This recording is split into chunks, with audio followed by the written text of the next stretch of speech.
Hey everybody, it's Shell from Donate 365 and Survival Babe. Thank you so much for watching. Today is day 27 of Donate 365, and I just wanted to share something with y'all.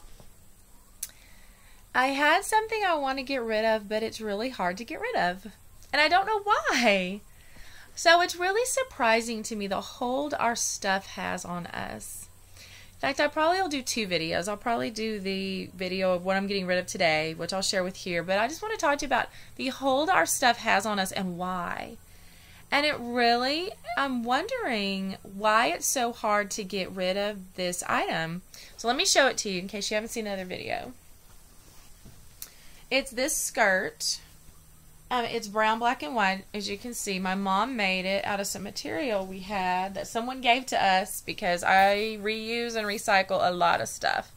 And that's part of the problem, too, with the hold of the stuff that stuff has on me, because I'm an artist and a creative, so I can always see, like, the next step of just what could I do with this? Or if you saw my video from yesterday, I had that mug that I could see it being used just to hold pencils or to put a plant in or anything. So, but I'm not going to do that, and I don't need it. I don't need it. I'm not going to put a plant in it. I don't need to put a plant in it. I have enough other stuff to take care of. I don't want a plant in it.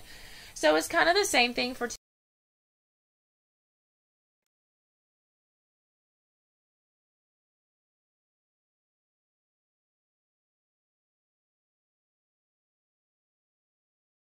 I might wear it one day. I think a lot of us are raised with the mentality, and I'm not sure where it comes from, so I'm going to pray about it a lot, but I was definitely raised with the mentality of I may need that someday.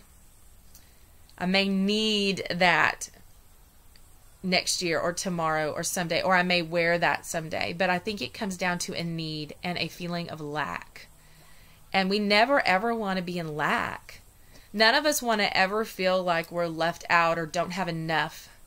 But I think that's a spirit that's upon us, that we have this fear.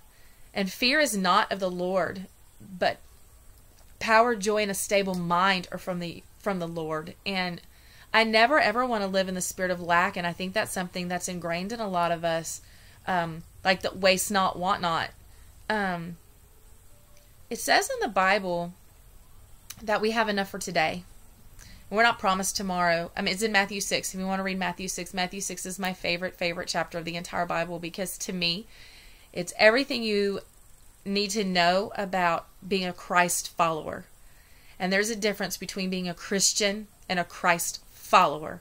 If you actually follow the teachings of Jesus Christ, your life will change. It's promised that it will change if you're actually following his teachings.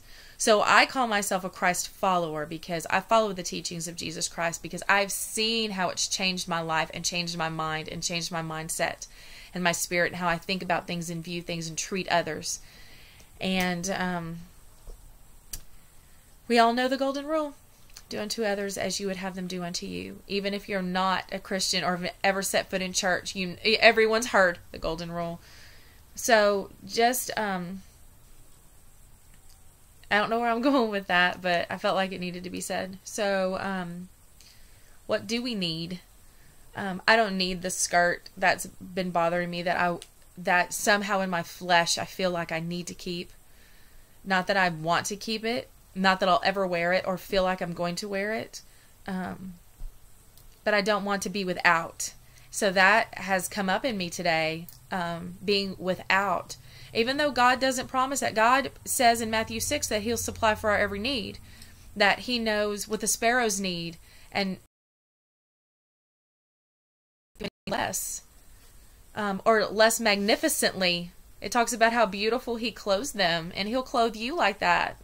And so I trust in God, but still the flesh comes in.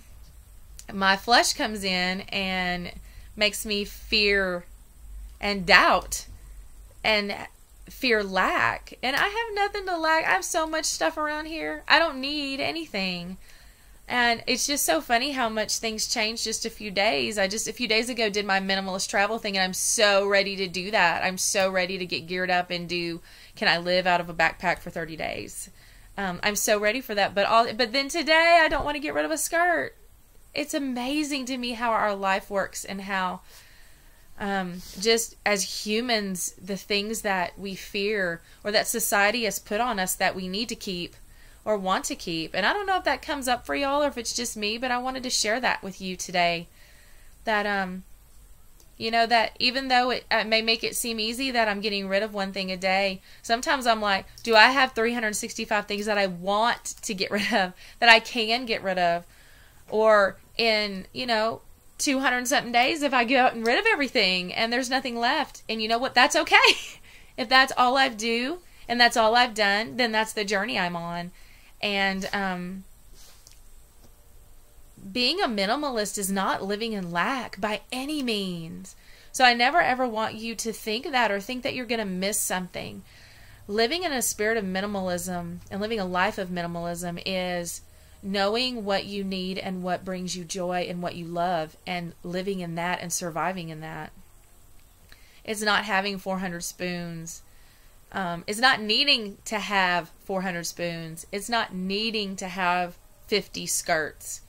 By all means, if you want 50 skirts and your life is better for it and you love your 50 skirts, please. That's your life. That's not my life. I don't want to deal with 50 skirts. I don't want to wash 50 skirts. I don't want to store 50 skirts. And frankly, my closet, I love my little closet that I have, and I actually am so overjoyed there's space in my closet now. I'm not cramming clothes in. I'm not having to push everything out of the way and using superhuman strength to get the clothes out of the way. Do you know what I'm talking about? To cram more hangers in. I don't have to do that right now, and I love that. And it's just getting rid of the spirit of lack that's placed upon us. And I think, no, mine was placed on me from childhood. It's just a different time we live in, and the time I was brought up in, where we may need it for another day. Maybe it's takeover from, you didn't have the superstores and the super centers at every block where you could go, if your fan died, you go buy a new fan. You don't have to store a fan in case the fan died. You just go buy another fan. Is it because we fear we're not going to have money to go buy a fan? God promises we'll have everything we need right when we need it. In that moment, God promises in His Word that we will have what we need exactly when we need it. I'm not going to get into the wants and the needs. That's a whole other day. I'm not getting into that. But God promises, and His promises are true, and I'm going to stand on that today. So I just want to share with you what came up for me today, what came up in me today with getting rid of a skirt, of all things. And so I just wanted to share that with y'all. Think about the hold your stuff has on you, and please comment below and let me know. Am I the only one? Thanks so much for watching. God bless you, and I will see y'all soon. Love y'all.